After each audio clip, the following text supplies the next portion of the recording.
saludo para todos. Agradecemos nuevamente su participación en las series de conferencias online que hemos preparado como parte del trabajo del Departamento de Educación de la Facultad de Comunicación y Ciencias Sociales de la Universidad Autónoma de Occidente en Cali.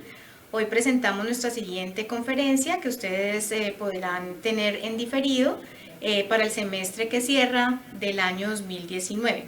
Quiero agradecer todo el apoyo que siempre hemos recibido del Centro de Innovación Tecnológica y de la Producción de Medios, especialmente de William López, que como siempre nos ha colaborado con todo el soporte técnico. La conferencia de hoy, titulada Aprender Ciencias en la Universidad, cómo aprenden las personas y cómo favorecer el razonamiento científico, la tendremos liderada por la profesora Solange Ochoa. Muchas gracias, Solange, por haber aceptado nuestra invitación. La profesora Solange es profesora asociada del Departamento de Ciencias Sociales de la Universidad Javeriana de Cali en Colombia. Solange es psicóloga, magíster en psicología de la Universidad del Valle en Colombia y también es doctora en educación con mención en psicología educativa de la Universidad de Northern Illinois en Estados Unidos. Solange acompaña procesos de formación de estudiantes de pregrado y posgrado en la universidad en el campo de psicología particularmente. Sus intereses investigativos están enfocados en los procesos de motivación y educación, lectura y escritura y uso de TIC en contextos educativos formales. Recuerden que van a poder seguir participando de las conferencias que vamos a tener para el próximo año. Agradecemos como siempre su compañía, sus preguntas y su interlocución y esperamos que puedan disfrutar del cierre de la serie de este año con la presentación de Solange. Muchas gracias, Elizabeth, por la invitación, por la paciencia a lo largo del proceso. Pues muy contenta de estar aquí con ustedes, compartiendo algunas ideas sobre el razonamiento científico y cómo promoverlo en contextos educativos. He preparado una presentación que tiene tres grandes elementos.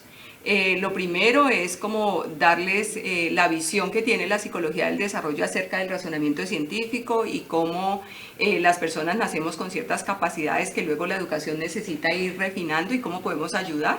Luego tenemos la perspectiva de la investigación en educación, particularmente en la voz de los profesores de ciencias en educación secundaria, pero también en educación universitaria. Y luego hablaré de la perspectiva desde la psicología educativa para terminar con unas conclusiones que yo como preparadora de esta presentación he construido, pero pues que están abiertas a la discusión aquí con Elizabeth y los demás colegas y que podrían permitirme repensar esas conclusiones.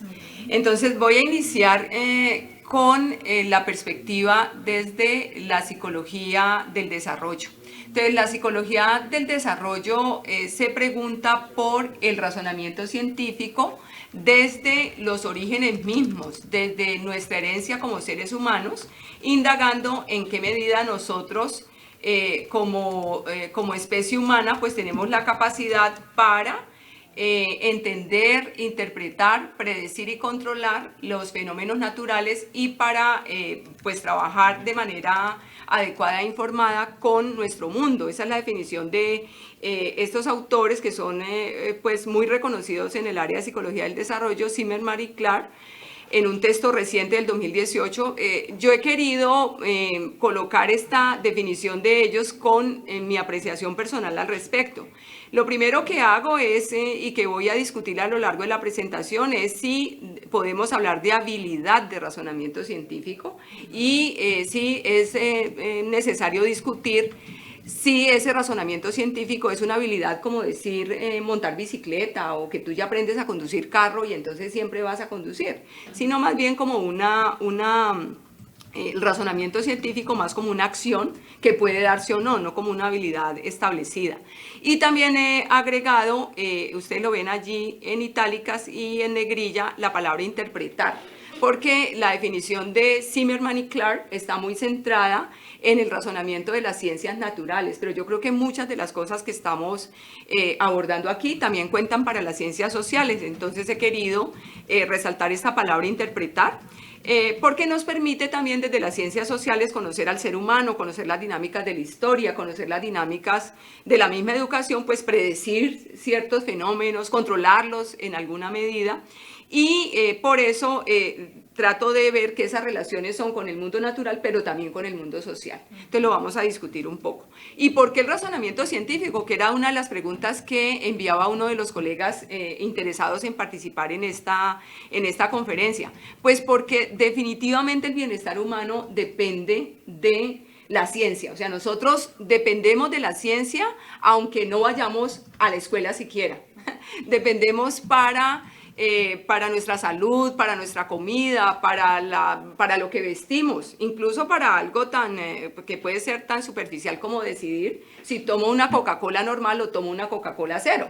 Y esto también, por supuesto, nosotros estamos tan rodeados de ciencia que hay discusiones actualmente sobre si las bebidas para los niños necesitan tener la información de los valores nutricionales o no, porque los padres de familia estamos discutiendo qué tanta azúcar tienen estas bebidas y que debería estar claro para nosotros saber si las venden en las escuelas, las promocionan o no. Entonces yo vuelvo y resalto aquí esta definición, me voy a permitir leerla, porque el bienestar humano depende en buena parte de la apreciación de la ciencia. Tenemos que tomar decisiones basadas en evidencia para diseñar y desarrollar no solamente políticas, programas, prácticas, artefactos, para cuidar nuestro bienestar y también para dar sentido a nuestra vida. Entonces yo creo que la ciencia nos rodea. No solo pensándonos como científicos y como que vamos pues a la vanguardia en los descubrimientos, sino todo ser humano desde el momento en que nace está rodeado y la ciencia le sirve todo el tiempo. Que hay una tensión en psicología del desarrollo acerca de un aspecto muy importante que luego vamos a ver que tiene una connotación en la enseñanza de las ciencias, y esa tensión está entre, ¿se debe trabajar en la educación por contenidos o por procesos? ¿Deberán los psicólogos del desarrollo enfocarse en analizar qué ideas tienen las personas, por ejemplo, acerca de la caída de los objetos, acerca de la evolución, acerca de la reproducción, acerca de cómo evitar enfermedades de transmisión sexual?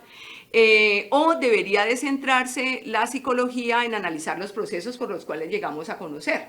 Entonces dice, bueno, es porque definitivamente, ¿qué concluyen estos científicos? Pues que hay un vasto número de conceptos en las diferentes disciplinas que hacen muy difícil resumir esos hallazgos y decir, bueno, vamos a sacar un listado pues de los saberes básicos que debemos de tener las personas en esas diferentes disciplinas.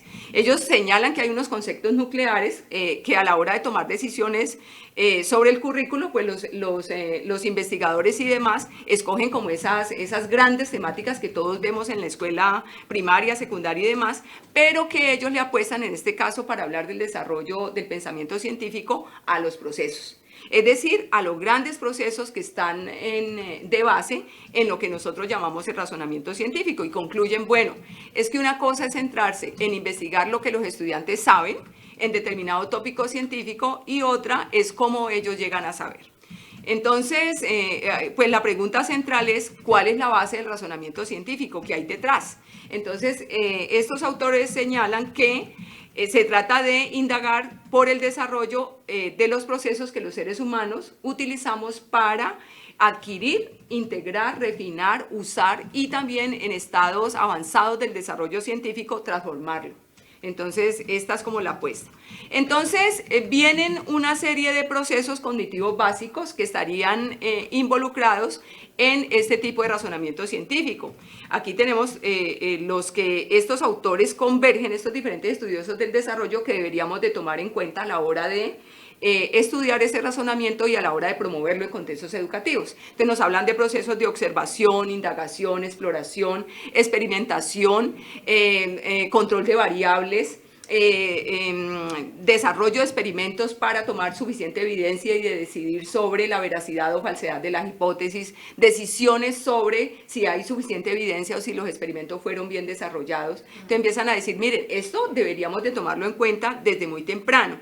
Entonces yo aquí me devuelvo a la gráfica que tenía de esta niña con que inicié el razonamiento científico. Entonces decimos, ¿por qué esos procesos? Uno diría, bueno, esos procesos parecen muy complejos y habría que estudiarlos en contextos universitarios, tomando en cuenta pues que el énfasis de la conferencia es más en contextos universitarios.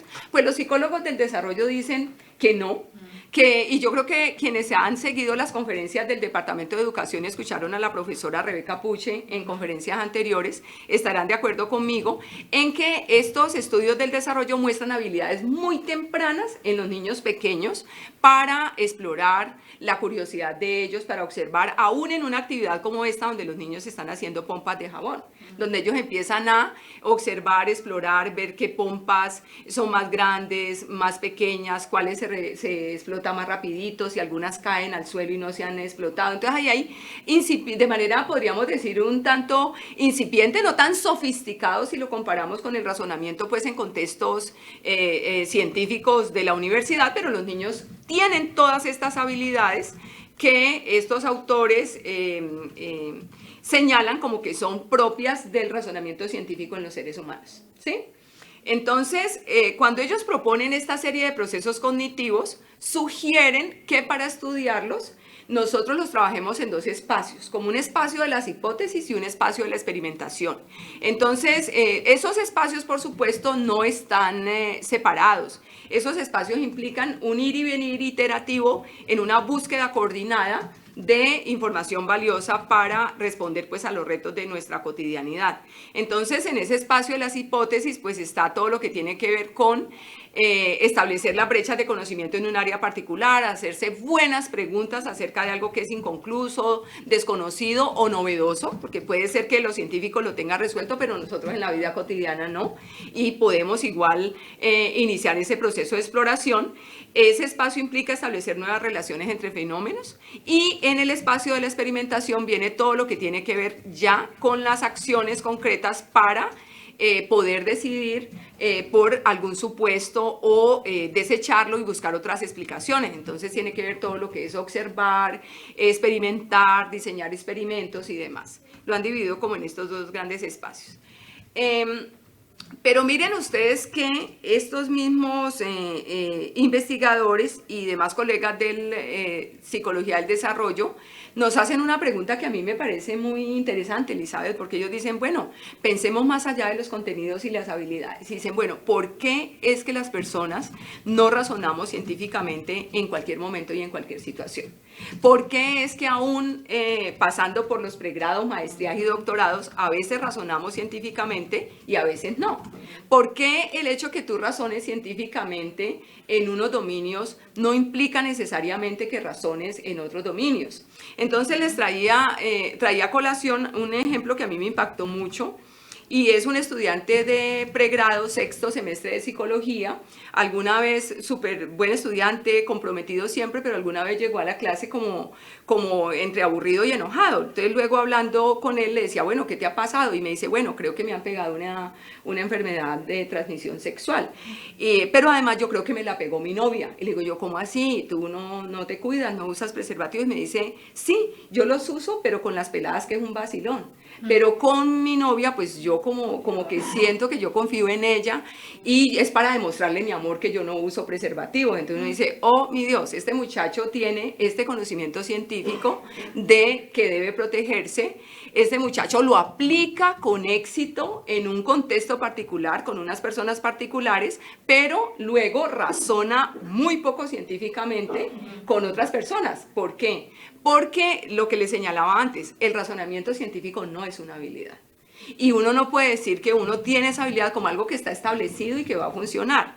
El razonamiento científico se define más por lo que la gente hace, no por lo que la gente tiene, no por algo que tú ya tienes. Entonces el siguiente ejemplo que les traía, que me sorprendió muchísimo también, no sé si escucharon, hace más o menos un mes, un profesor de historia en Alemania que asesinó a su esposa. Y luego terminó fragmentándola y tirando las partes al río. Entonces dice, bueno, un historiador de las ciencias sociales, profesor con mucha trayectoria. Y mira, entonces en ese momento él dice, perdí el uso de la razón, que es una frase que nosotros usamos cotidianamente. ¿Por qué pierdo el uso de la razón? ¿Por qué no razono? Entonces volvemos aquí que esto definitivamente no es una habilidad.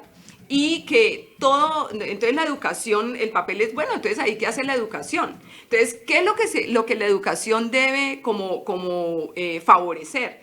Entonces, lo que uno puede señalar es que la educación debe favorecer la práctica del razonamiento científico en la mayoría de los casos posibles. También me estoy acordando, y les contamos aquí como infidencia, que tuvimos que cancelar la conferencia porque tuvimos paro nacional en Colombia, y para nuestros colegas de otros países que también amablemente se habían inscrito en la conferencia. Y con Elizabeth tuvimos que cancelar la conferencia la noche anterior, como a las 10:30 de la noche. Y ese día tuvimos como unas escenas de pánico complejas en nuestra ciudad, porque se había expandido por la web la idea de que estaban vándalos entrándose a los apartamentos.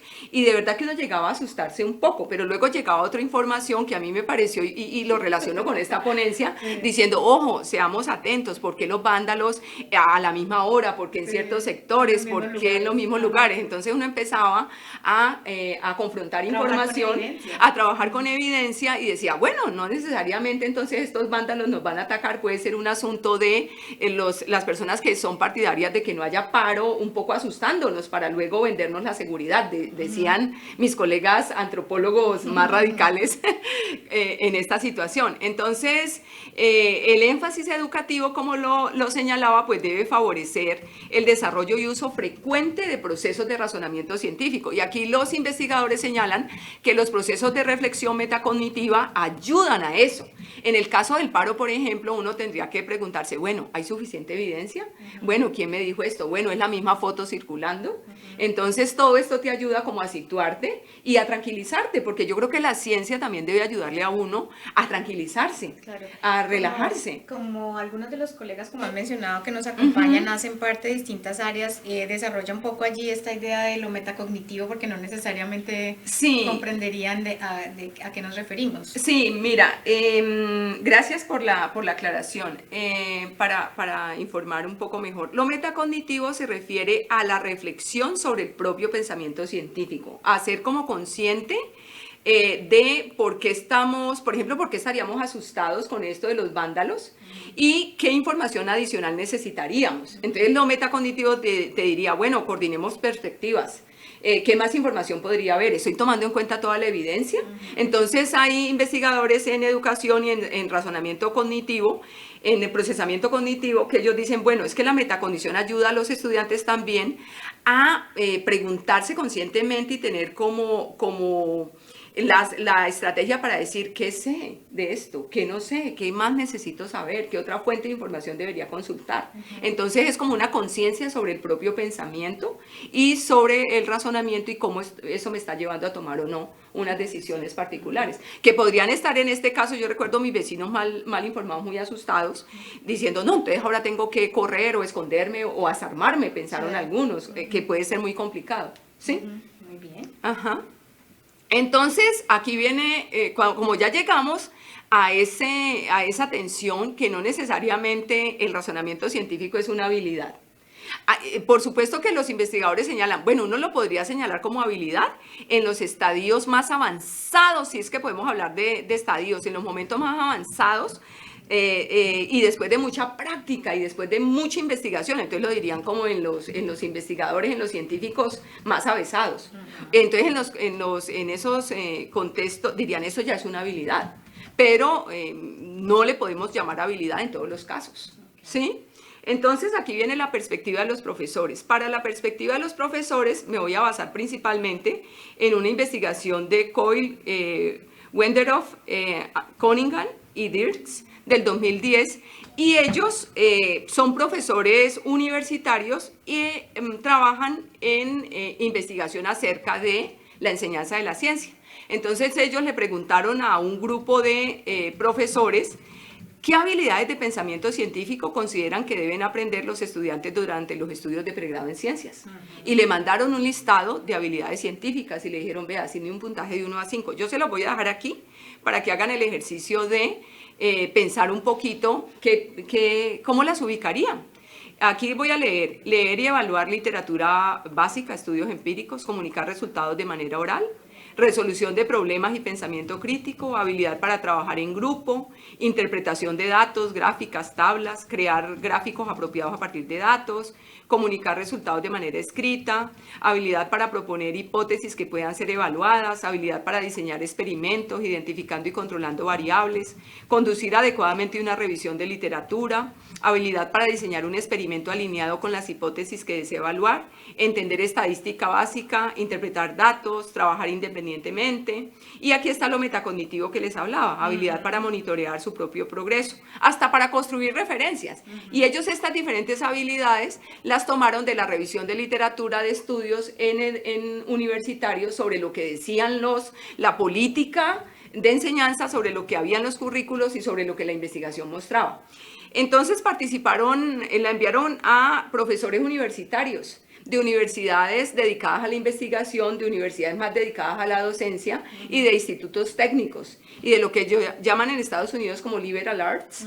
¿Sí? Entonces, miren lo que encontraron. Las tres actividades más importantes que señalan, independientemente del tipo de institución, son resolución de problemas y pensamiento crítico, interpretación de datos y comunicación oral y escrita. Esto fue lo que los profesores señalaron que debería de tomarse en cuenta en estos procesos de aprendizaje en la universidad. Pero, ¿qué sucede? Aquí, como decimos en el Valle del Cauca, del dicho al hecho hay mucho trecho. Entonces, una cosa es lo que los profesores dijeron que ellos querrían hacer, lo que les consideran más importante. Pero ellos mismos señalaban que definitivamente, no necesariamente, esto que ellos señalaban que debería hacerse era lo que ellos hacían. Entonces decían, no, la educación sigue siendo muy tradicional. ¿Por qué? Porque dicen que enseñar... Lo que hacían como profesores. Como profesores. Ellos decían, este es el ideal, lo que nosotros creemos que debería hacerse. Estas son las habilidades que deberían hacerse. Pero ellos reconocían, estos investigadores, que la educación en la universidad no fomentaba necesariamente eso. Entonces, ellos señalan por qué. Porque ellos dicen que esto toma mucho tiempo. Entonces dicen, mire, para enseñar experimentaciones se puede tomar usted todo el semestre diseñando un buen experimento, aún sin correrlo, pero mirando las variables, controlándolas, demás. Porque los estudiantes, señalan ellos, a veces no tienen los conocimientos en términos de contenido adecuados para poder avanzar en esas habilidades. Y muchos decían, mire, yo tendría que cambiar todo mi curso si me dedicara a enseñar esas habilidades. Y otros decían, sinceramente, yo no sé cómo hacer eso. ¿Por qué? Estos profesores tenían más de 14 años de experiencia y muchos de ellos habían sido educados tradicionalmente. Entonces, ¿ellos qué hacían? Replicaban el modelo en que habían sido formados. Entonces, ¿qué pasa aquí? Pues ya tenemos esa visión de la psicología del desarrollo, si me permiten hacer una pequeña síntesis, hablando de unas habilidades de razonamiento científico que todos los seres humanos tenemos desde pequeños. Han reconocido que aunque las tengamos, tenemos que ir a estudiarlas más profundamente y a practicar para poder mejorar esos procesos.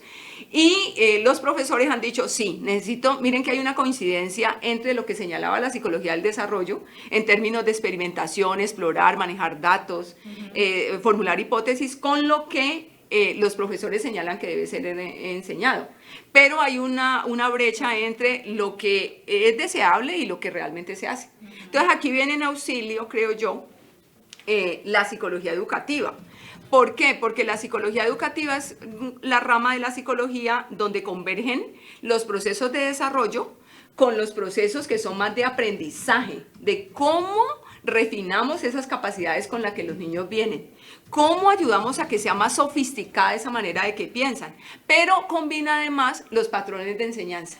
Entonces dicen, en contextos formales es intencionalmente yo cómo hago a través de actividades diseñadas para tal fin, que son sistemáticas a largo plazo, que además tienen unos procesos de evaluación, cómo favorezco que se den esas habilidades, llamémoslas aquí con esa restricción que ya les señalaba, habilidades científicas. Entonces dice, ¿cómo las favorecemos? Entonces aquí pues agradezco el trabajo de las profesoras Lini Eilon en un texto del 2006, ahora en las referencias lo verán, y ellas a mí me parece que hacen un trabajo muy juicioso porque reúnen tanto procesos cognitivos, procesos de construcción de conocimiento con patrones de enseñanza, que es lo que les muestro en este cuadrito. También desarrollanos un poco, entiendo, o sea, haciendo un seguimiento como la argumentación que haces, que los patrones de enseñanza serían parte de las contribuciones de la psicología educativa, es decir, empezar a identificar cómo en contextos formales educativos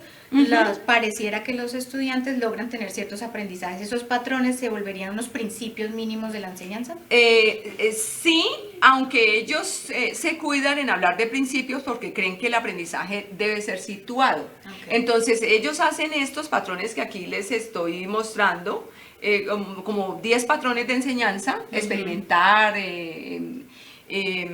predecir, explicar. Ahorita vamos a hablar un poquito de ellos, pero ellos dicen, mire, la literatura ha mostrado esto en investigación empírica, que han probado unas secuencias de enseñanza-aprendizaje y que han mostrado que son efectivas para cambiar el aprendizaje de los estudiantes y darles mejores comprensiones. Entonces, casi que cada uno de estos patrones es una línea de investigación. Entonces, un profesor podría decir, mire, definitivamente a mí en mi curso de ciencia me interesa experimentar. Entonces yo me voy a indagar y a hacer experimentos sobre la experimentación en mi clase, qué es lo que sucede allí. Entonces ellos han reunido como todo este acervo de investigación en educación en ciencias y dicen, mire, nosotros podemos resumir eso en estos patrones, que deben ser situados y que deberían de tomar en cuenta en qué momento estamos, como lo hablábamos antes de iniciar, porque es diferente que tú tengas un estudiante de pregrado a uno de maestría o a uno de doctorado. Entonces van a cambiar las cosas en términos de la motivación de los estudiantes para aprender, en términos del conocimiento previo, ¿sí? Entonces eso hacen ellos y entonces ellos señalan, me pareció muy interesante estos 4 procesos que hay que tener en cuenta. Ellos dicen, mire, en cada uno de esos patrones, indiferentemente del patrón que se escoja para trabajar, nosotros deberíamos de, como profesores, ayudar a que los estudiantes o favorecer la explicitación de su conocimiento previo, porque los estudiantes tienen mucho conocimiento previo acerca de los dominios de conocimiento, de las disciplinas, acerca de cómo ellos tienen unas creencias sobre cómo se hace ciencia, ellos tienen unas creencias acerca de cómo aprender ciencias. Entonces es todo el proceso de que en la literatura más conocida se llama como elicitación del conocimiento previo. Sí, que todos los que trabajan la psicología educativa tradicional del aprendizaje significativo de Ausberg, pues lo reconocerían. Y es cómo tomamos en cuenta ese conocimiento previo. No podemos ignorarlo. Eso hay que tomarlo en cuenta. Uno podría decir, no, pues es que eso ya como desde 1960 se sabe. Lo complejo es que se sabe pero no se hace, porque hay como una brecha entre estas investigaciones y lo que sucede en los salones de clase. Entonces ellos dicen, mire, pero no se trata solo de conocer esas ideas, que yo digo que la educación más tradicional ni siquiera la reconoce. O sea, en la educación más tradicional se piensa que el muchacho no tiene ni idea y que el profesor llega y se va a hacer autoplay y que le va a vaciar toda la información que tiene y que lo va a iluminar. Sí, que está en la oscuridad y que lo va a iluminar, o sea que ni siquiera le interesa porque los profesores pueden pensar que esas ideas previas son erróneas y no tomen en cuenta que definitivamente para que el aprendizaje sea significativo hay que partir de lo que las personas saben, porque la única manera de que ellos integren nuevo conocimiento es estableciendo puentes entre lo que pensaban y lo que la nueva información les va a proponer. Entonces se trata de generar esas ideas, de agregar nuevas ideas con casos, con los mismos experimentos, con salidas de campo, con las lecturas en ciencias. Uno podría decir, y señalan estos autores, que se puede caer en estos 2 procesos, y son como los más comunes, pero ellos dicen, ojo, porque faltan 2 procesos que son bien importantes, que tiene que ser evaluar ideas e identificar criterios, que tiene que ver con que los estudiantes sean críticos ante el conocimiento científico, porque si no los estudiantes empiezan a recibir la ciencia como si fuera una religión, como si fuera un acto de fe, porque lo dice un libro, porque salió en internet, porque lo dijo el profesor y él tiene doctorado y cómo no le creo, no es que el profesor tiene la razón. Entonces se trata de que los estudiantes desarrollen criterio para evaluar el conocimiento científico. no importando de dónde venga. Entonces ellos tienen que desarrollar ese criterio que, pues en otras palabras, sería como el pensamiento crítico para poder ellos tener herramientas o elementos de análisis o categorías que les permitan ser sensibles a cuándo los podrían estar manipulando, cuándo los podrían estar engañando, cuándo son criterios de autoridad y no criterios basados en la evidencia. Entonces dice, ojo, porque a veces los profesores no queremos que los estudiantes nos critiquen. Entonces, no, nosotros damos por sentado que lo que dijimos eso es y que ni nos cuestionen. Entonces, ese proceso de que evalúen esas ideas y esos conocimientos científicos es muy importante. Y un cuarto elemento que tampoco es tan frecuente es que haya como una conclusión. Por conclusión estamos entendiendo como una síntesis, como una organización del conocimiento, o sea que el estudiante después de una clase, después de un experimento, después de un debate, él pueda como tomar distancia de él mismo y analizar en qué medida eso ha cambiado su saber y qué podría él recuperar de esas situaciones, ¿sí? Entonces ellos dicen, mire, estos elementos deberían de tomarse en cuenta a la hora de diseñar esas situaciones. Por supuesto que aquí vienen entonces los patrones. Entonces ellos, como lo vamos a ver más adelantico, esto por si quieren compartir la presentación lo he dejado más en términos ilustrativos, no porque lo vaya a hacer paso a paso, pero ellos quería mostrarles, son muy juiciosos y ellos tienen cada uno de estos patrones de enseñanza en su fase de cómo generar ideas, cómo agregar ideas, cómo evaluar e identificar criterios y cómo concluir. Entonces dicen, en cada patrón, no importa que usted esté en experimentación, usted debería de seguir el patrón de generar ideas, evaluarlas y luego concluir. ¿Sí? Quisiera aquí añadir, digamos, como, insisto, pues como nuestro propósito es llegar a audiencias que están generalmente relacionadas con la educación superior, pero no necesariamente vienen de la educación o la psicología. Quisiera, no sé si estoy interpretándote bien, insistir que esto que ellos han identificado como patrones podrían ser digamos, un esquema que se repite varias veces dentro de un curso. O sea, que aquí no se está entendiendo que este esquema que muestras es el curso en sí mismo. ¿Sí me entiendes? O sea, si yo tuviera que explicarle esto a alguien que va a ser profesor universitario por primera vez, suponiendo que estoy invitando a alguien, no sé, experto en física, que le va a venir a dar física a la universidad, yo no le estoy diciendo que su curso de física tiene que ser exactamente esa secuencia, sino que cada vez que vaya a querer trabajar sobre algún contenido específico del curso, puede usar esta secuencia cuantas veces necesite. Sí, yo creo que estás en lo correcto, Elizabeth, o sea, pero el profesor también puede decir, yo en este semestre voy a profundizar en predecir, observar y explicar. Y voy a tratar de entender y manejar esa secuencia con buenos ejemplos, con salidas de campo. Pensémoslo en un niño, mi hija que ahora está viendo los pájaros en el medio ambiente del colegio. Entonces ella predice las aves, como el comportamiento de las aves y luego van y hacen las salidas de campo y luego vuelven y explican y demás. El profesor podría decir, mire, yo voy a centrarme en este patrón, pero él también podría decir, bueno, yo voy a combinar predecir, observar y explicar con experimentar. Entonces yo luego digo, predicen, van y observan, pero luego diseñan un experimento para controlar variables y demás. O sea, es flexible. Es absolutamente flexible, o sea, ellos señalan, y aquí está como más resaltado William, si nos ayuda a mostrar, aquí está más la diapositiva, aquí están resaltados como en azul, como los procesos que este patrón puede favorecer más. Entonces ellos dicen, por ejemplo, el patrón orientar, diagnosticar y guiar es buenísimo para trabajar y generar ideas acerca de un tópico, de un fenómeno, pero tú puedes combinarlo. Tú puedes combinar predecir, observar y explicar con experimentar, por ejemplo.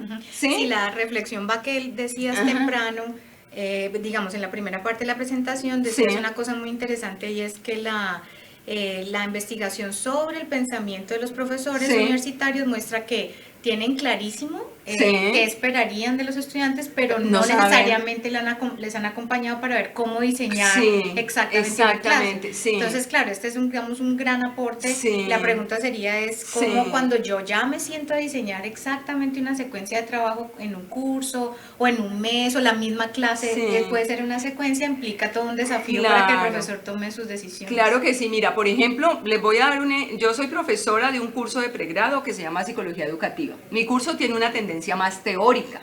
Entonces, en mi curso yo me oriento en el patrón de enseñanza más de orientar, diagnosticar y guiar, y como ellos hacen entrevistas a psicólogos, entonces luego ellos predicen y luego entrevistan y explican y ven si lo que vimos está funcionando o no. Entonces yo podría decir que por la orientación de mi curso, porque hay otros cursos de mis colegas educativa 2 donde es más experimental. Ahorita les voy a dar un ejemplo con Colores por la Vida.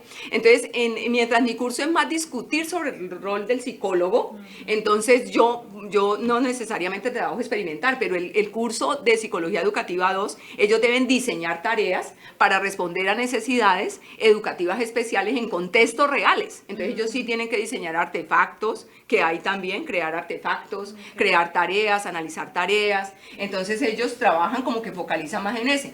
Yo pensaba también, Elizabeth, que de todas formas uno en la universidad, en el colegio donde le toca enseñar, uno no está solo. Generalmente hay toda una línea de ciencias. Entonces uno, yo creo que debe trabajar colaborativamente con los colegas viendo quién está profundizando en qué. Y uno cómo podría decir, bueno, en este curso vamos a tratar de trabajar experimentación y en este otro curso tratemos de hacer un énfasis de pronto en lectura crítica. Aunque como vamos a ver, si yo tengo un enfoque que es el que promovemos nosotros, desde una psicología socioconstructivista basado en resolución de problemas, entonces esto está combinado. ¿Sí me hago entender? Pero yo inicialmente diría, bueno, ¿qué es lo que yo estoy haciendo? ¿Cuál de esos patrones me ayuda un poco más a mí a tratar de que mis estudiantes entiendan mejor y yo empezar a investigar sobre este patrón y ver cómo se comporta? También escuchando a mis estudiantes, que me parece que uno a veces se queda mucho con la evaluación cuantitativa de cómo te fue y no escuchando el proceso metacognitivo casi con ellos de reflexión de cómo nos está yendo, estamos entendiendo, no estamos entendiendo. Y de pronto lo deja para el final del curso. Entonces yo creo que sería, sí, que sería como tomarlo en cuenta. No sé si fui clara o... Sí, no, igual allí vamos desarrollando las ideas y las retomamos al cierre de la conversación. Pues yo creo que con estos ejemplos nos va a permitir. Miren, ahorita en Cali, y los invito pues, ojalá alcancen de aquí a que se transmita la conferencia y demás. En estos momentos estamos en el Solar Decathlon. Está participando la Autónoma, está participando la Javeriana, la Valle, la Universidad de Santiago, varias de nuestras universidades y también universidades de España, de Brasil y demás. El Solar Decathlon es una competencia internacional que promociona el Departamento de Energía de los Estados Unidos para que los estudiantes de arquitectura, ingeniería, diseño y demás desarrollen casas sostenibles, desarrollen hábitats sostenibles en términos de consumo de energía, consumo de agua, pero también que sean muy bien diseñadas. Entonces, ¿por qué Decathlon? Porque cada una de esas casas que esos equipos interdisciplinarios desarrollan son evaluadas con 10 criterios. Criterios de diseño, criterios que tienen que ver con economía, criterios que tienen que ver con la ingeniería, criterios con la arquitectura y demás. Y aquí, en estos momentos, si ustedes entran a la página del Solar Decathlon, ustedes pueden ver que esos equipos están resolviendo un problema real. Entonces están viendo cómo lo resuelven, están planteando hipótesis, están viendo además que han hecho otros investigadores al respecto. Son equipos interdisciplinarios, están participando, en el caso de la Javeriana participan arquitectos, ingenieros de sistemas, ingenieros civiles, ingenieros eléctricos, diseñadores, comunicadores. Entonces son equipos interdisciplinarios, están participando profesores y estudiantes, están resolviendo un problema real, lo van a poner a consideración de unos expertos, pero también la prueba final es que la casa funcione. En el caso de la Javeriana están diseñando una casa para que sea ubicada en Buenaventura. Entonces tiene unas condiciones especiales de clima y demás. Entonces uno puede ver en este tipo de prácticas que yo les sugiero respetuosamente que las sigamos de cerca, porque son un muy buen ejemplo de lo que nosotros estamos hablando aquí. Porque mire, esas prácticas, por ejemplo, implica crear artefactos, crear la casa, pero implica argumentar también en los equipos, por qué esa casa y por qué no otra. Implica crítica ante otros diseños y demás. Y se está dando y la están haciendo nuestros estudiantes. Entonces me parece que es un ejemplo de cómo sí lo podemos hacer en nuestro contexto y en las universidades, que hay muy buenos ejemplos de esto. El otro ejemplo que les tenía, ya son ejemplos más de la casa, más de la Javeriana Cali. El uno es Colores por la Vida y el otro es el M310. En Colores por la Vida, ¿qué caracteriza el Solar Decathlon, Colores por la Vida y el M310?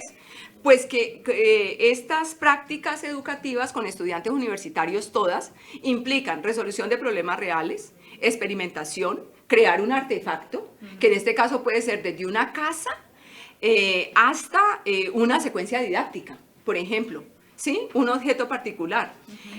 Implica trabajo colaborativo, ya les he contado pues que son varios estudiantes, comunicar resultados a una audiencia y trabajo interdisciplinario, y aquí lo tenemos en el Solar Decathlon intercultural. Claro. Entonces me gusta dar muchos ejemplos caseros, porque aunque nos basemos en estos experimentos y estados del arte que son internacionales, yo creo que nosotros tenemos muy buenas prácticas que debemos de conocer más. Prácticas muy exitosas además. Entonces empiezo por Colores por la Vida. Colores por la Vida, pues ahí está el link para quienes quieran conocerlo. Es una experiencia donde se juntan estudiantes de psicología educativa, estudiantes de diseño de la comunicación visual y estudiantes de maestría en educación.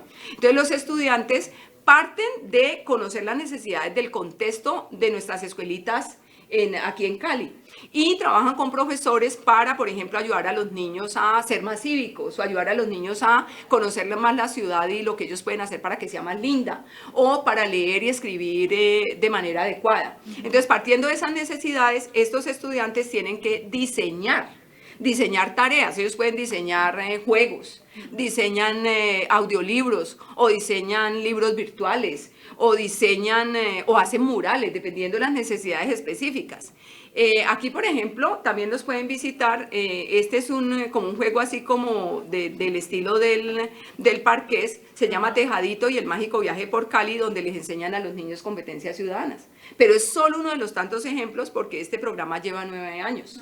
Entonces, pues han hecho murales, hacen escenografías, cuentos y demás. ¿Y cuáles son los dominios? Que era lo que hablábamos ahora, los contenidos. Desde higiene oral, competencias ciudadanas, competencias matemáticas, lectura, escritura y demás. Entonces los muchachos trabajan a lo largo de un semestre de manera conjunta, estudiantes, profesores y los profesores de las escuelas, para resolver estos problemas. Han trabajado con el Instituto Óscar Escarpeta, con la Biblioteca del Centro Cultural Confandi, con la institución educativa Álvaro Echeverri Perea, pues entre otras instituciones. Entonces ese es un ejemplo.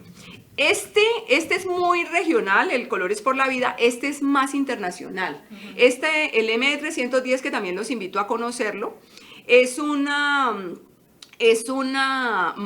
una asignatura que trabajan los estudiantes de ingeniería, los estudiantes de arquitectura, los estudiantes de diseño, y puede haber más estudiantes o más expertos de acuerdo a las necesidades especiales. Se parte también de problemas reales. ¿Qué pasa? Que esos problemas reales los pueden dar las empresas. Entonces puede ir un banco y dice: yo necesito que me solucionen la comunicación en mi empresa. Y esos bancos dan apoyo financiero y dan un experto de la compañía para que acompañe al grupo de estudiantes. ¿La Javeriana qué da? Estudiantes, o qué aporta? Estudiantes de muy buen desempeño académico, generalmente bilingües. Da profesores con expertos externos, que pueden ser de la universidad, los profesores de la universidad, y con expertos externos de acuerdo al dominio o la tarea que se pida.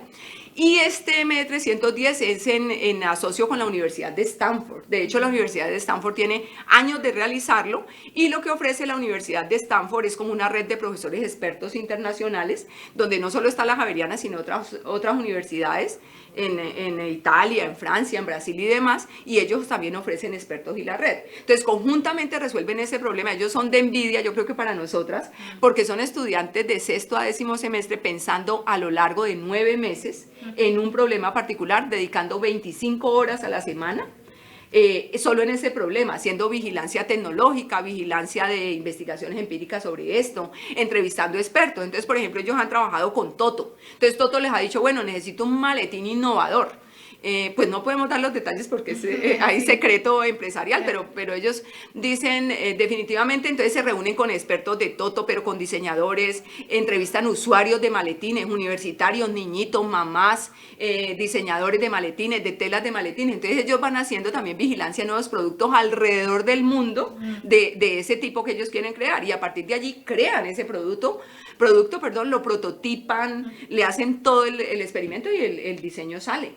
Entonces, los estudiantes matriculan créditos y esto vale, lo mismo en Educativa 2, esto es una matrícula, son los créditos de la asignatura y ellos llevan 12 años con esta modalidad del M310. Esta práctica ha sido premiada nacionalmente como de las mejores prácticas a nivel internacional y pues mire, han trabajado con empresas internacionales como las que ustedes ven aquí, Kodak, Panasonic, Telefónica, ¿sí? Mustela, y con empresas colombianas como Banco de Occidente, Carvajal, El País, Toto, Grupo Sura. Entonces, nuevamente aquí volvemos ¿a qué? A que son equipos interdisciplinarios, que son estudiantes resolviendo problemas reales situados en un contexto, y aquí vemos todo lo que estábamos hablando, experimentar, interpretar información, entrevistar, estar como metido pues en el contexto particular. Un poco para ir pensando en derivaciones para el currículo, el diseño de planes. En estas 2 experiencias o 3 que has mostrado, ¿los estudiantes pueden hacer parte desde el inicio de sus carreras o generalmente después de la mitad? Pues mira, en Colores por la Vida se trabaja con estudiantes de 6º semestre. De 6º semestre, como de 5º de diseño de la comunicación visual, o sea, ya van como en esa parte del semestre, pues porque tienen que haber visto, ahí hablamos de los contenidos y las habilidades previas, en psicología deben haber visto aprendizaje, desarrollo, psicología educativa 1, de tal manera que ellos sepan análisis cognitivo de tareas, que sepan de procesos cognitivos, que sepan de la demanda de la tarea para poder luego conversar con los profesores y tener su valor agregado desde la disciplina. Claro. O sea, hacerles pensar, bueno, esta es la tarea que más funciona. Y los diseñadores deben saber ya elementos del diseño y criterios para saber, bueno, es que la letra tiene que ser de este tamaño, el color para los niños es este, saber leer a los niños, verlos, escucharlos, lo que ellos más quieren, lo que más les gusta, para que el producto se acople, porque esto es dirigido principalmente a los profesores, pero en últimas al niño para que aprenda mejor. Y en este, el M310, me da un poco más en nuestro contexto, yo diría que este es un poco más elitista. ¿Por qué? Les decía que los estudiantes generalmente son bilingües, pues porque tienen que lidiar y trabajar con los profesores de Stanford, con los estudiantes de Stanford, solo que nosotros trabajamos con estudiantes de pregrado, en Stanford y demás trabajan con estudiantes de maestría, pero pues todos ya sabemos aquí que en general la longitud de nuestras carreras los lleva como a tener esos niveles para trabajar con estos otros estudiantes. Y estos estudiantes son prácticamente 2 semestres dedicados a resolver esos problemas, un año. Un año académico. No sé si ahí te respondí. Sí, y el Solar Decathlon, pues, ahí hay estudiantes, yo no diría que tan de primero semestre, yo diría que esos estudiantes ya van como a mitad de carrera. ¿Sí? Ajá. Muy bien. Bueno, pues esto es como mis conclusiones, voy a decirlas para que las discutamos aquí colectivamente. Por un lado, yo veo una tensión entre los contenidos, los procesos y las habilidades, que era lo que decíamos. Entonces, aunque los diferentes investigadores dicen apostémosle a procesos, sigue habiendo, y ellos lo resaltan, un énfasis más en contenidos. Pues porque nosotros también hemos sido muy educados en educación tradicional y eso es, a menos que uno haga un entrenamiento juicioso, sistemático, una formación, es difícil, porque los mismos profesores, ustedes lo vieron, y en el contexto pues de Estados Unidos, ellos dicen, yo no sé cómo hacer eso, tendríamos que indagar acá. Bueno, ¿saben hacer eso? Por supuesto que, como les decía, esa educación tradicional que lleva a contenidos más que a procesos. Yo veo en estas, aún en la literatura que yo revisaba para elaborar esta presentación, que hay una ausencia de visión de un trabajo interdisciplinario.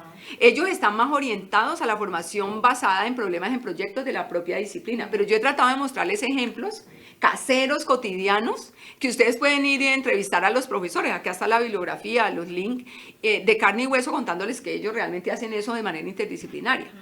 Porque realmente, como lo hablábamos con Elizabeth antes de empezar la conferencia, es que en el trabajo uno trabaja interdisciplinariamente. ¿Sí? Entonces, como tomarlo en cuenta. Yo veo un predominio, en literatura se le llama habilidades duras versus habilidades blandas, es decir, como que está más enfocado en experimentar, en predecir, en controlar variables, y hay más indicadores de esto, que las habilidades que llamamos de relaciones sociales, de comunicación, de poder expresar los hallazgos de la ciencia, de poder comunicarlos, de trabajo en equipo, ¿sí? Entonces, sin embargo, nosotros justo en el curso del M310 que este año me invitaron, había uno de estos señores que trabajan en empresas multinacionales y y era un ingeniero y era jefe de selección de personal. Y él decía, muy bien las habilidades duras, que resuelva problemas, que sepa la disciplina, pero nosotros necesitamos que trabaje en equipo. Nosotros a veces en las pruebas de competencia no es tanto que también lo resuelve, sino cómo se enfrenta a la ansiedad, cómo se enfrenta a un compañero que no funcione bien, cómo comunica las ideas, qué tan persistente es cuando no le creen. Entonces hay una serie de habilidades blandas que yo no sé en qué medida desde la educación en ciencias duras uno como que desprecia y dice, no, eso es para allá, para los filósofos, para los comunicadores. Y yo creo que hay que tomarlas en cuenta. Yo veo también una ausencia de reflexión sobre la ética de la investigación. O sea, es como si los muchachos sean muy buenos científicos. Yo les traía esta gráfica para nosotros aquí en Colombia. ¿Por qué? En el 2018 a finales, no sé si recuerdan que se desplomó el puente de la vía Bogotá-Villavicencio. Uy, eso estuvo buena parte del año muy complicado. Y también salió el año pasado lo de la represa de Hidroituango. Entonces, cuando salen estas emergencias, por supuesto que empiezan a salir los memes de, ay, los ingenieros civiles como que no saben qué hacer. Pero en nuestro país también surgen muchos debates acerca de la corrupción, de si utilizaron los materiales adecuados o por ahorrarse una platica le metieron la varilla que no era. Sí, entonces es todo porque la ciencia finalmente tiene una connotación, no la podemos olvidar, política y social muy importante. Entonces yo creo que, ¿por qué los ingenieros, por ejemplo, podrían dejarse intimidar y no defender que esos materiales tienen que ser de buena calidad? ¿Por qué en nuestro país podrían corromperse? ¿Por qué no analizan bien lo de la represa y hubo tanta crítica si de verdad habían contratado a los expertos que eran, o por ahorrarse plata camuflaron datos o qué hicieron? Entonces yo creo que esa reflexión ética de la enseñanza de la ciencia en nuestro país es urgentísima, no solo para la ciencia, para todas las disciplinas, pero lo pongo aquí. Y pues no podía dejar de hablar de mi especialidad, que es la motivación y la educación. Entonces, a mí me parece que también hay una ausencia de reflexión sistemática sobre el rol de la motivación. Me parece que se toma en cuenta, pues porque por supuesto cuando estos autores de los patrones de enseñanza hablan, por ejemplo, de las simulaciones y demás, ellos dicen, eso debe ser relevante, debe ser del interés del estudiante, el estudiante le debe gustar. Pero a mí me parece que eso también se deja secundario. Es como si el estudiante ya está aquí, él pagó y él tiene que aprender.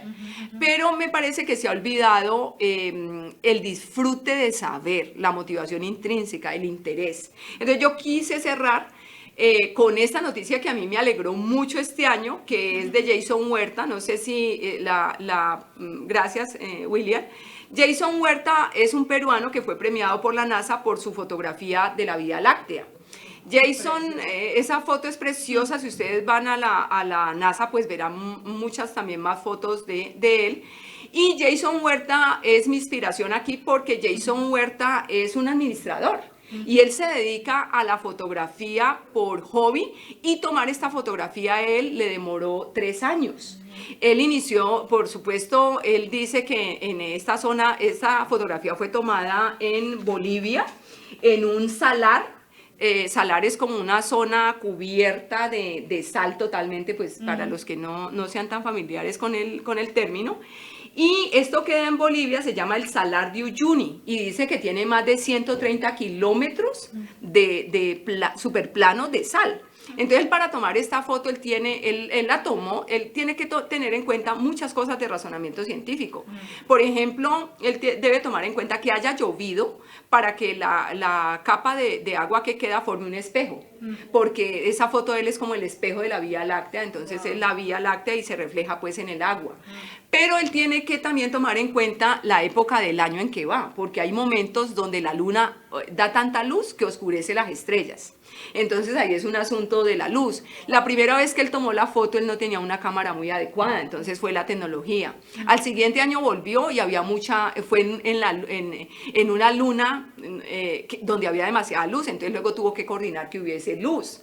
Luego tuvo que coordinar que hubiese suficiente lluvia. Y ya cuando controló todas esas variables con amigos en Bolivia, en el año 2019, que fue que vino a lograrla, él le tocó controlar hasta su movimiento, porque él tiene que caminar entre el agua, esperar que el agua se serene, se tranquilice, y luego graduar la cámara para que se vuelva realmente un espejo. Entonces realmente esa foto son 15 fotos, 7 fotos del cielo, 7 fotos del espejo que hay en el agua y una foto de él que condensa. Todo esto lo hace por gusto.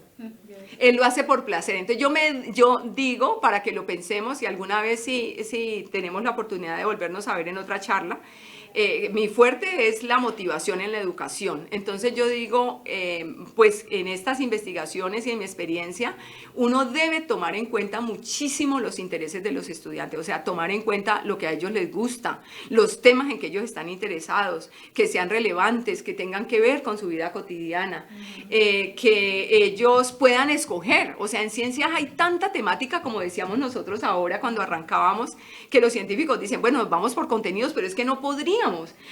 Tal como se resumieron esas 10 componentes de razonamiento científico, sería imposible resumir los contenidos de las diferentes disciplinas que enseñamos en historia, que enseñamos en biología. Entonces, pues yo los invito como a reflexionar por los intereses de los estudiantes, por la autonomía en el aula, por darles la posibilidad de elección, por pensar como en experiencias óptimas de aprendizaje. Porque lo que muestra la literatura es que, mire lo que hace Jason, o sea, se demoró 3 años yendo cada año haciendo ensayos, tomando casi 200 fotos para que luego le salieran 14 perfectas y él pudiera armar el rompecabezas de esta foto. Entonces él lo hizo por gusto, no lo hizo por nota, no lo hizo porque hubiera pagado, no lo hizo por miedo, lo hizo porque le encantaba. Entonces yo creo que si uno combina esa motivación intrínseca de los estudiantes, lo que les gusta, y les enseña como la ciencia, porque miren todas las variables científicas que él tuvo que tomar en cuenta aquí, y les enseña cómo la ciencia les ayuda a darle mayor sentido a la vida, como a seguir sus aspiraciones, el sentido de vida que tienen, pues tendrán unos estudiantes absolutamente comprometidos. Sería como para terminar. Bueno, Solange, pues muchísimas gracias pues por la presentación y el desarrollo pues de la argumentación y de tus ideas. Vamos a retomar algunas de las preguntas que nos han compartido los colegas que estaban interesados en tu intervención, y vamos haciendo como una articulación a la presentación. Decías desde el inicio, y aquí encuentro pues una de las preguntas que tú, digamos, nos compartes, y justamente pues tiene que ver con esa diapositiva, unas referencias, digamos, y unos aportes de desarrollos de académicos que hablan de la ciencia como que ella solo estuviera instalada en las ciencias básicas, ¿no? Entonces un colega justamente, e igual nos invitas a pensar desde el inicio de tu presentación que esto aplica para lo que llamaríamos las ciencias sociales. Sí. En tu experiencia, y si quieres ir ligándolo, digamos, con este cierre que haces de tu énfasis o tu trayectoria más en motivación y aprendizaje, tú tienes, digamos, ejemplos de casa, como nos has compartido hoy, que tendrían que ver más con el razonamiento científico, social, y si tuvieras pues algo para compartir, y que esa investigación pues nos dé unas ideas también.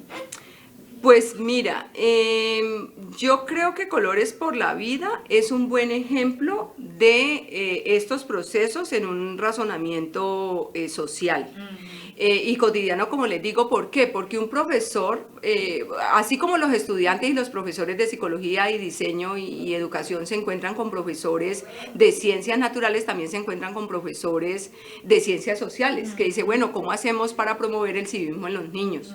¿Cómo hacemos para que conozcan y respeten más la ciudad, y cuando vean los íconos como qué sé yo, la zona de las gatas en el río, como para cuando vean la ermita, como para cuando vean, ellos como que reconozcan y aprendan a valorarlo más? Entonces ahí empieza ese razonamiento de las competencias ciudadanas. ¿Cómo hacemos nosotros para favorecer que los niños sean más sensibles a esto? ¿Qué está implicado en el razonamiento ciudadano? El cuidado del otro, el aprecio del otro, la preservación y demás. Entonces ellos tienen que empezar, por supuesto que ahí vemos la revisión de la literatura en competencias ciudadanas. Si decimos, bueno, ahí está todo lo que tiene que ver con interpretación, pero también tiene que ver con observación, que ellos deben recorrer la ciudad. Los diseñadores, para poder luego capturar eso que ellos quieren mostrarle a los niños y como compartir con ellos, entonces hacen sus recorridos por la ciudad buscando esos iconos para poder luego plasmarlos y representarlos de una manera que de verdad se acerque. Entonces ahí tenemos toda la observación, pero también tenemos la discusión de esos equipos viendo cuál es la mejor manera. Si lo van a hacer con un video, si lo van a hacer con un juego como tipo parqués, si lo van a hacer con un si lo van a hacer con un juego como tipo escalera, para que los niños compitan, por ejemplo, por quién conoce más estos lugares, o para ver razonando sobre cuáles serían las habilidades más cívicas si yo veo que están tirando la basura, como se ve tanto aquí, ¿no? A veces por el carro, por la ventanilla, o cuando yo veo basura tirada. Entonces observen que allí estamos en razonamiento social, pero ese razonamiento social también te está demandando que tú hagas planificación, que hagas lecturas, que conozcas del dominio, que en últimas terminen en este diseño que les mostraba, que es ya el producto del artefacto que a mí me va a permitir trabajar con los niños y que le va a quedar a la escuelita, le va a quedar al Centro Cultural Confandi, para que cuando los niños vayan, si quieren jugar a conocer a Cali, a respetarle y demás, lo hagan. Entonces allí están esas competencias sociales, si se quiere, también. Sí, creo que la invitación de tu intervención es entender, digamos, más bien la ciencia como a todo aquello que hoy hemos conocido basado en evidencia, y eso, digamos, no le pone este límite a las ciencias exactas o a las ciencias básicas, las naturales. No habría como esa división. No, porque habría evidencia y habría la evidencia en un experimento puede ser un dato cuantitativo de un cambio de magnitud, un cambio de frecuencia y demás. Acá la evidencia puede ser la interpretación de los niños de qué les gustó más, qué les interesó en un contexto particular. La evidencia y la recolección de los datos puede ser indagando a esas profesoras sobre lo que ellas consideran que es más necesario para ese niño en ese contexto. Entonces, pero estamos hablando de evidencia, estamos hablando de interpretación, estamos hablando de ir y conocer a profundidad, como tomarse sistemáticamente un tema, un dominio y conocerlo a fondo. Claro. ¿Sí? Bueno, la siguiente pregunta tiene relación con el cierre que haces de tu presentación y esto, pues que tú dices que ves ausente un poco en la misma literatura que nos has compartido sobre el lugar de la motivación intrínseca. Sí. Para los que no necesariamente tienen formación en psicología, la motivación intrínseca, si interpreto bien, podría ser traducida, es como, digamos, algo que nadie le inyecta a uno, sino que lo hace llegar por lejos, gusto. Por detrás de una meta, que es como eso que estás mostrando de lograr esta fotografía, ¿no? Sí. Hay un colega entonces que pregunta, igual allí podrías hacer articulación también con tu línea de investigación, bueno, tiene una perspectiva del estudiante de hoy como conforme y como facilista, ¿no? Entonces, si yo quisiera enmarcar, digamos, toda esta propuesta que haces desde la psicología educativa y desde la evidencia de los estudios del desarrollo, ¿cómo yo aprovecho o cómo educo la persistencia? Sería algo así como el mensaje que tú, no sé si es la persistencia o la capacidad de alguien para conectar sus propias motivaciones darle una razón, ¿no? Como a las acciones. Esa es como la pregunta que hace este profesor. Mira, yo invitaría al profesor a revisar como en detalle la autonomía del estudiante, cómo promover la autonomía del estudiante.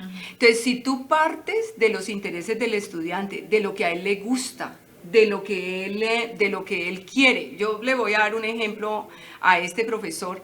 En la literatura sobre lectura, en ciencias, que es como una de las áreas que trabajo, se encontraba que los muchachos en las clases de ciencias no leían nada de eso que el profesor les ponía en la clase, los de secundaria. Pero resulta que esos muchachos eran lectores, pero buenísimos y diarios de revistas de mecánica, porque a ellos les gustaba mucho reparar sus carros y sus bicicletas, carros viejos que tenían. Entonces ellos sí eran lectores. Puede que en la escuela no leyeran lo que el profesor les proponía. Entonces uno tiene que preguntarse cómo como profesor puede ligar lo que uno está trabajando con los muchachos con la vida cotidiana de ellos. Entonces, si uno liga lo que está trabajando a la resolución de problemas de ellos, a los intereses de ellos, a las necesidades. En El Espectador del domingo pasado salió un profesor que fue premiado nacionalmente como uno de los mejores profesores de Colombia, y él es ingeniero y se fue a enseñar en una escuelita rural. Y él empezó y él creía pues que iba a enseñar, eran unas cosas técnicas. Él decía, no, es que por aquí no es, porque esos muchachos pues no le ponían cuidado, era una cosa loca. Pero él empezó como a ver, bueno, ¿y aquí qué es lo que más necesitan o les interesa? Pues cuando empezaron a hablar del río, de la agricultura, de cómo diseñar aparatos que les permitieran ver qué semillas crecían mejor, cómo las plantas, por supuesto que ya tienen fotos de esos muchachos en el río, han diseñado artefactos para tomar medidas especiales únicos.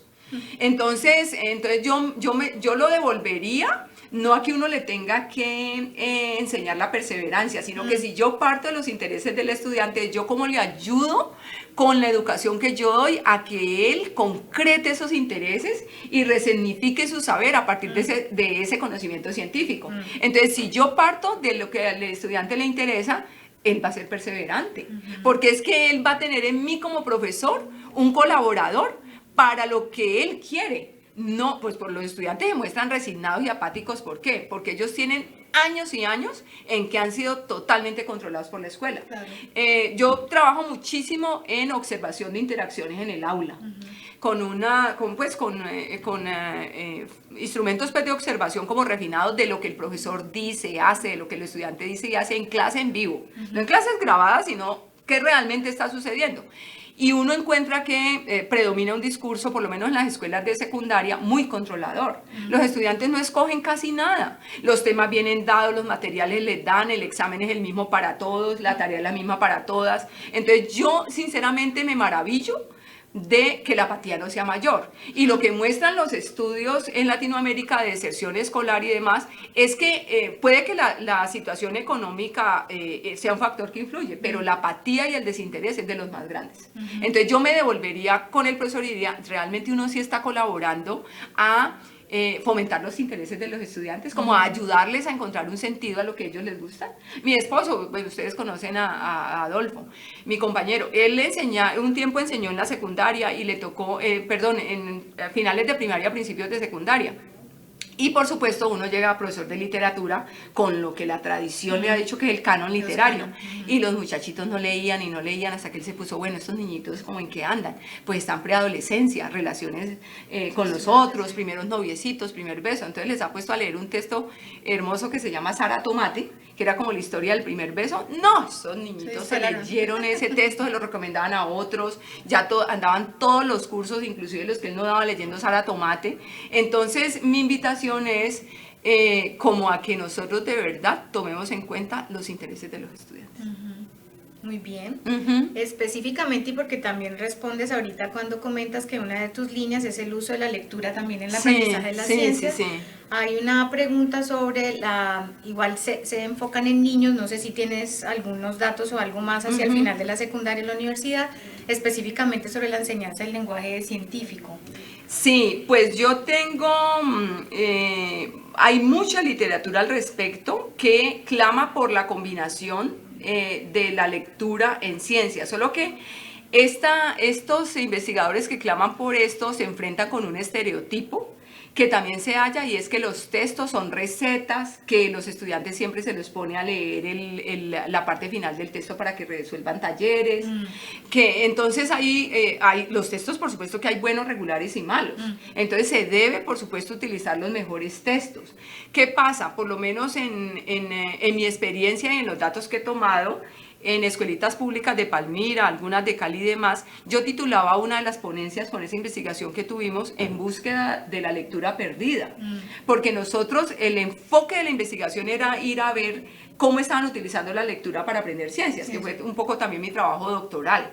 Y yo me encontraba que realmente los estudiantes leían muy poco, lo que leían eran resúmenes que hacía el profesor, no textos científicos, esos resúmenes o las diapositivas que el profesor colocaba, y leían generalmente para responder a preguntas del profesor y para responder a exámenes. Entonces, por supuesto que los estudiantes pues si el escenario no se los da, va a ser muy difícil. Yo sí soy totalmente promotora de los procesos de lectura para construir conocimiento. Sin embargo, creo que esos procesos deben combinarse con la experimentación, deben combinarse con la observación, que hay un autor muy importante para la lectura y en el área de las ciencias que se llama John Guthrie, de la Universidad de Maryland, a los interesados, y él combina muchísimo la lectura en la enseñanza de las ciencias, desde textos científicos de muy buena calidad hasta reportes de los científicos originales, hasta literatura narrativa relacionada con la ciencia. Entonces dice, por ejemplo, los niños están estudiando animales, Y él dice, bueno, algunos escogieron la ballena, otros el búho, otros qué sé yo, un lagarto, y él dice, bueno, es que hay literatura científica sobre el lagarto, entonces vamos a buscar lo que han hecho los científicos sobre los lagartos, pero también veamos cuentos de lagartos, el hábitat de los lagartos. Entonces él utiliza diferentes tipos de textos que combinados con experimentación les ayudan a los niños a profundizar en diferentes microdominios de conocimiento científico. Él, a mi juicio, es uno de los, pues yo lo sigo mucho porque él trabaja ciencias, lectura y motivación. Entonces él trata de integrar que los textos sean escogidos, que la temática sea escogida por los niños, que haya variedad de materiales, que haya variedad, por ejemplo, de escenarios para visitar, qué sé yo, zoológicos, pero también museos, pero también, qué sé yo, acuarios y demás. Entonces dice, los niños especializados en la adaptación, claro que conocen de la adaptación, pero la conocen situada, la conocen en el tema que quiere, estudian también en la narrativa, cómo se relacionan esos conocimientos científicos luego con los personajes que se construyen en estos textos. Entonces él no ve ese gran problema que uno diría, como nos lo señalaba muy tempranamente Brunner, esa diferencia entre, este es el pensamiento narrativo y por acá va el pensamiento científico, no, sino como una combinación, porque finalmente en la vida también funcionan juntos. Pues me alegra escuchar, digamos, como esto que planteas. Nosotros tuvimos la experiencia de hacer una toma de datos en distintos campos universitarios entre 2009 y 2012. O 7 y 2012 en la Universidad en Colombia, ese estudio. Y estos resultados que tú presentas pues son como muy similares, ¿no? Sobre todo en los campos más asociados a las ciencias básicas, los estudiantes leían muy poco, leían para responder solo las preguntas del profesor, se leían diapositivas o notas, pero también cuando explorábamos casos más, digamos, recordados o memorables para los estudiantes, encontramos gente en química o en medicina haciendo esas articulaciones que tú mencionas. O sea, aparecía el texto científico, pero también aparecía la poesía, aparecía el texto de historia, y entonces esta invitación que estás haciendo a ver que no tendría que ser como dicotómica la presencia de la lectura y el lugar que ocupa pues en la construcción de un saber especializado, ¿no? Sí. Otro profesor, y completando con esta misma línea, habla de si encontrarías o tienes algunos datos sobre la relación ya específica sobre las prácticas de laboratorio y la escritura de informes en ciencias. Las prácticas de laboratorio y las... Me imagino que tendría que ver con experimentación, ¿no? Que era uno de los patrones, o la observación. Bueno, no, laboratorio no sería observación, laboratorio sería más experimentación. Más experimentación y la escritura de los informes. Pues allí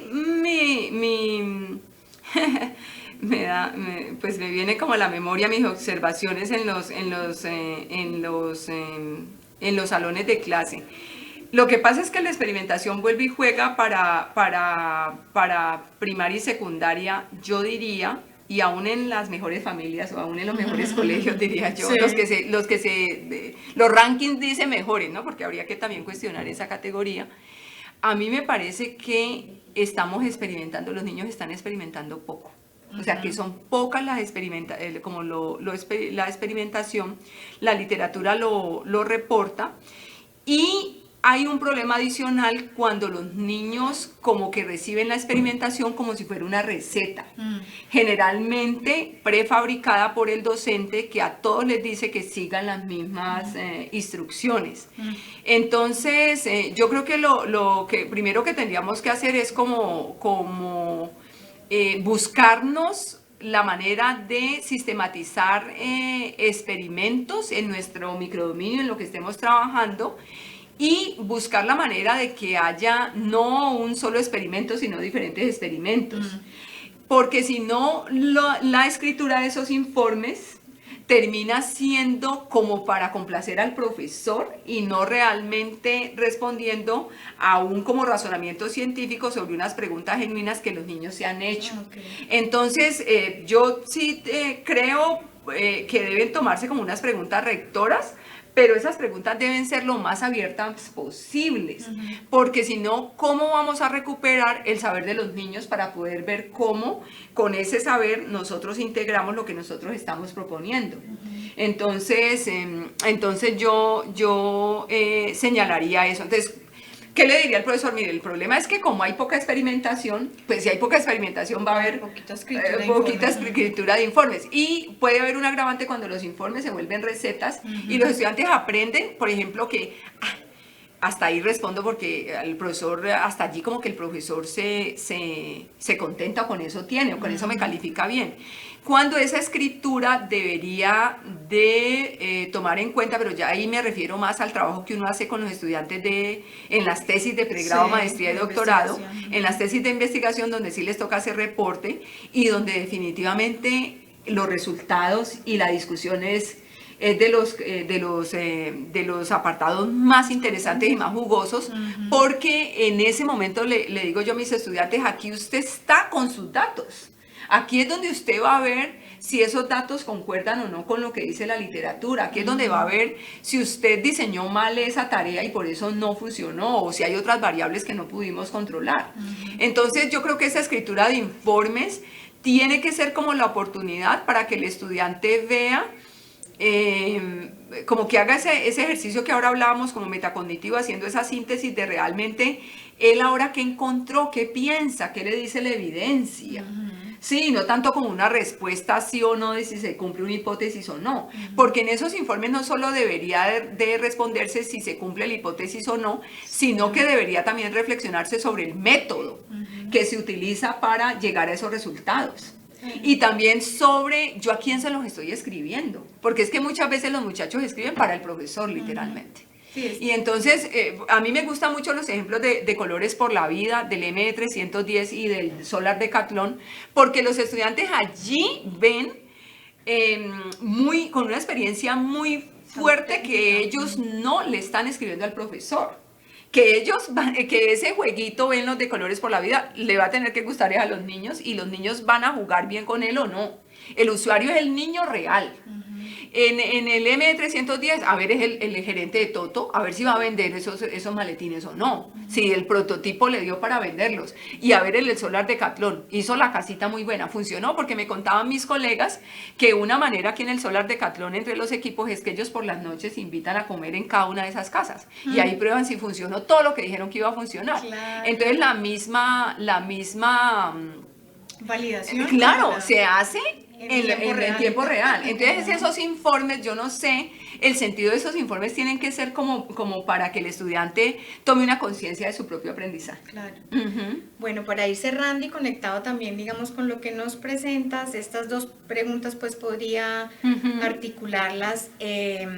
Hay digamos, nos has mostrado ejemplos y has estado argumentando por unas condiciones en las que sea posible trabajar con los estudiantes, ¿no? Entonces, unos trabajos interdisciplinarios, unos problemas complejos, unas cooperaciones entre instituciones, de todas formas una inserción de estos proyectos en los currículos de las universidades, o sea, los estudiantes validan créditos, son evaluados, o sea, han mostrado, digamos, todo el engranaje, toda una sinergia para preparar a la gente en estas condiciones. Entonces pregunta un colega, pues, ¿cómo hacer esto cuando las ciencias las enseñan profesores que solo trabajan por horas de clase en las instituciones?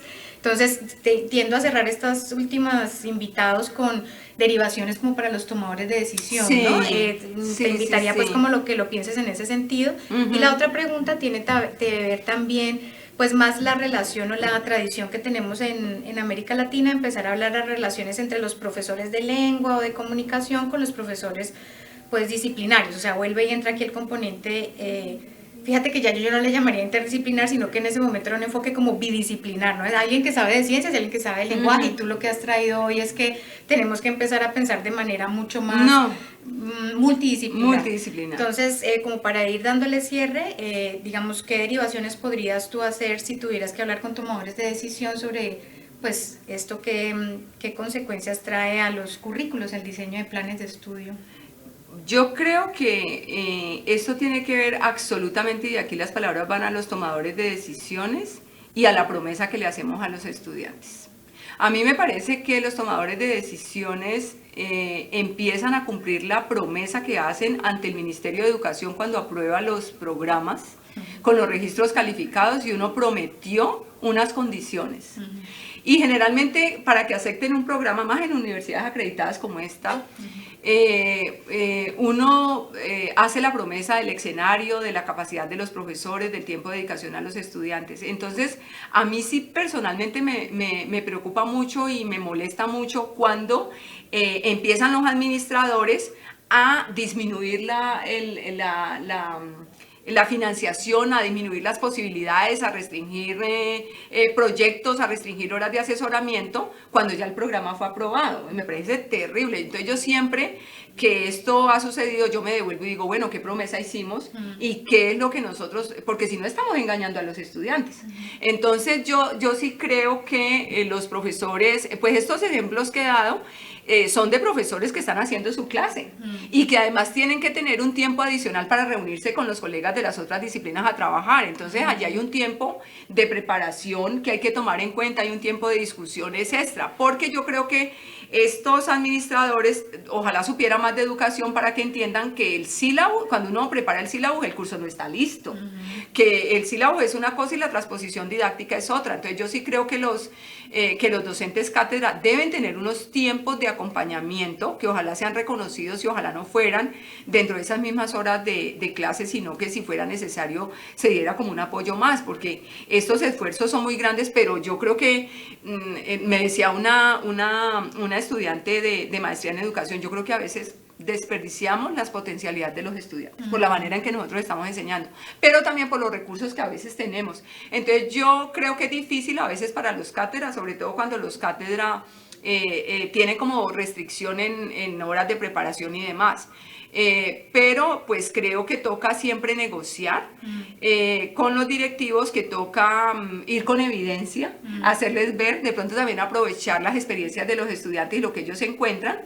Y yo no dudo que todos finalmente, porque los administradores pues quieren la sostenibilidad de la universidad, tampoco nos digamos mentiras. Claro. Todos queremos que las universidades donde trabajamos sean mejores. A veces yo siento que hay como que los administradores están como en un sándwich entre los docentes, los estudiantes y de las otras jerarquías, pero yo creo que en el fondo todos queremos como el bien común y queremos el posicionamiento y el progreso de las universidades y queremos la trayectoria y que los muchachos salgan bien formados. Entonces yo creo que toca, cada que sea necesario, hacer el esfuerzo de tomarse el tiempo de justificar, y ahí sí vuelvo a la insistencia, resistencia y persistencia de Jason Huerta, como para ir mostrando que eso da en últimas ganancias. Y yo creo que en unos primeros momentos, cuando estos tipos de proyectos se están gestando, toma más tiempo, pero que cuando ya se han corrido 2, 3 veces, los profesores ya encuentran maneras también de economizar tiempo y demás. Entonces yo creo que hay que hacerle la apuesta. Yo voy con los profesores, por supuesto, que yo incluso. Claro, ¿no? Igual lo que nos mostrabas de esos casos es que todos tienen mínimo una década, ¿no? Entre 9 y 12 años. Sí, de trabajo ya. Las grandes cosas necesitan maduración también, ¿no? Exactamente. Sí, no, ya hay publicaciones, las pueden encontrar de esos ejemplos y demás. Bueno, Solange, muchísimas gracias. Ha sido realmente muy positivo haber persistido para poder tenerte y escucharte. Agradecemos una vez más también a todo el equipo que nos ha acompañado, a los colegas que nos van a ver en diferido. Con esta presentación, con esta grata presentación, cerramos nuestro ciclo de trabajo este año y esperamos tenerlos pronto para el siguiente y seguir teniendo estas conversaciones transnacionales sobre la educación superior y sus desafíos.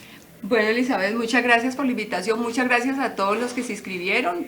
Si alguien pues desea contactarse conmigo, bienvenidos. Yo realmente estoy interesada en la reflexión sobre la educación y pues muchos éxitos en todo el proceso. Muchas gracias. Ajá.